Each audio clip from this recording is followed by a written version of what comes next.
Hi, good afternoon. It's Gene from maverickstar Observatory. When are we going to begin to act on the data and the information that we've received to this point in time? And what I'm talking about is the pacification that we all seem to be accepting from global governments around the world. You know, it has been now 2 years that we've been recording CO2 here at the observatory, and this isn't something that any one of you couldn't have done at your own homes with your family members. You know, you could have purchased the equipment. It would have been easy enough for you to convince yourself that the CO2 levels that we are currently at are irrelevant.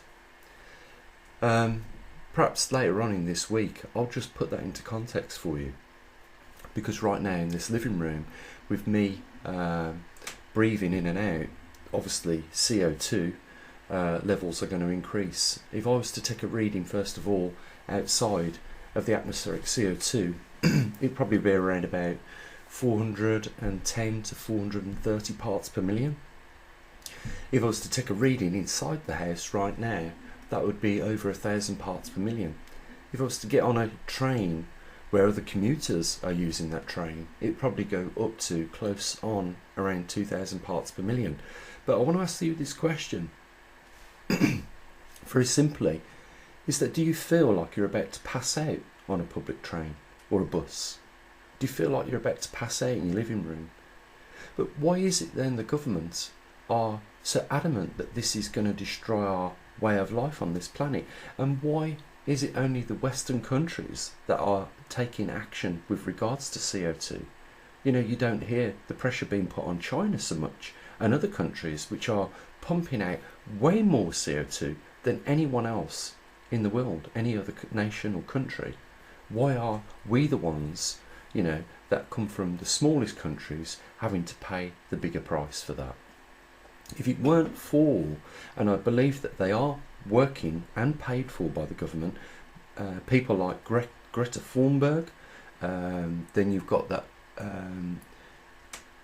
organised group, Extinction Rebellion. I believe that they're all working for the government and pushing the agenda, and you've got to ask yourself the question, what is the agenda all about? Well, I'll tell you quite simply, it is an easy way to steal taxpayers' money away from them and not invest that money as they should do. It has probably become even easier now for governments to steal CO2 raised revenues than it has to convince a nation of a possible war. And I don't think that they are ever going to be able to convince, you know, from this point in time, any nation that it is a good idea to go to war because of what we've just seen happen with the pullout of Afghanistan. You know, it was on the pretext that we went to war with Afghanistan was to get Osama bin Laden. This is one person, and the price we paid for that in just America alone was over $1 trillion and 30,000 soldiers' deaths. And then you've got the thousands and tens of thousands of injuries that was caused on top of that. I want to ask the question to you, was it worth it? Was there a justification for that? And if we sacrificed so much, why the hell did we pull out? My point is this, is that, you know, for most of us that are sitting at home now with our families, it doesn't feel or seem like there is a war taking place. But trust me, just because there are no bullets and fragments of bombs flying past your windows and coming through your windows, that there isn't a war, because the war is psychological. It's you guys at home that are being pacified constantly by mainstream media and the control of alternative media like this platform here on YouTube. CO2 is not a problem, and I have proven that, as well as many other scientists. That has been sealed and dealt with. Yet we will see more now than ever the battle, the psychological warfare that the governments around the world are using to push their agendas and steal more money from the general public. There isn't a crisis with regards to CO2. In fact, if we look at the levels of what CO2 are at right now, 410 to 430 parts per million, and then look at what would be the level of shutting off the biodiversity of vegetation on our planet, we would see quite clearly that if we reduced it down to 200 or 250 parts per million, that would be the level where we would shut off the biodiversity growth in our world. And what is the optimal performance for these industrial greenhouses? What levels do they pump the CO2 up to? It's around 1500 parts per million. Similar to that, what you would be experienced or subjected to on public transport. So I ask the question, if we've got optimal performance at 1500 parts per million, we have current levels at 410 parts per million to 430 parts per million, and we have the cut-off level where we start to kill biodiversity and vegetation at 200 to 250 parts per million, what are we closest to at this point in time in doing? The logical and correct answer would be we are more closer to killing the biodiversity of vegetation on our planet than we are killing ourselves. In fact, we could drive up CO2 parts per million to 600, 700 parts per million, but we'll never, as scientists have already said, be in a position to physically do that. It would be impossible for us to even double the amount right now that we have in our atmosphere. The majority, as you guys know, if you've been following the video, the majority of CO2 comes from natural causes. And if we just look at the whole reservoir of CO2 in our atmosphere, it totals to such a small amount. In fact, it is, as you probably already know, 0.4 parts per million. And the amount out of that 0.4 parts per million that humans actually contribute is insignificant. It makes me wonder how people have been convinced to the point where they have even changed their buying habits now as a result to save the planet with regards to what they have heard put out there. Around 95 to 99% of the people on this planet believe that there is a crisis with man-made CO2 in changing the climate. And they would rather spend £40,000 on an electric vehicle than spend £100 on some equipment that would prove to them that there wasn't a crisis with regards to CO2. What sort of world do we actually live in where people are so easily pacified, when they will believe that the government actually has their best interests in hand? I want to ask you the question, do you really believe that this government and the rest of the world's governments are actually working on your behalf to provide a fair and biased government system where your taxpayers' money, where you have no control, whether you have to give it them or not give it them, it is taken from your salaries and spent accordingly as to how they feel it should be spent? I want to ask you the question, do you think your taxpayers' money is actually going on the things that the governments claim that it's going on? How much of a percentage do you believe the world governments that have collected tax money actually get spent back on public services? I'd be interested in your comments in the comment section below on that. But the main point is this, is that there is a war, a psychological war going on right now, and it is very successfully being won on their behalf. And we are in a position to change that if we want to. It is a mere fact that you have to accept that you cannot do nothing. You have to put a little bit of effort in to do that, and you have to have the motivation, the inclination, and the will to do it. Well, that motivation should come from the fact that your children and your grandchildren are going to be faced with a lot worse suppression than what we are. They are going to have more freedoms taken away from them, and what sort of world will we be leaving them to inherit from us, the ones that did absolutely nothing and allowed global governments to get away with what they are right now? What world do you want to really leave your children? Is it a better place or a worse place? Do you want to see the freedoms cut and axed much more than what they are now? It was only a few months ago, around 7 months ago, that here on this channel I was talking about a subject which I was qualified to talk about, and as a result of that I got a strike, and that was to do with the pandemic, and I had a good argument for talking about what I was talking about. It should never have been seen as hostile, but because the government had an agenda to push vaccinations, that was relayed down to alternative media sites such as YouTube, Twitter, Facebook, etc. They are working hand in hand and side by side with governments around the world to keep their agenda at the forefront of this war.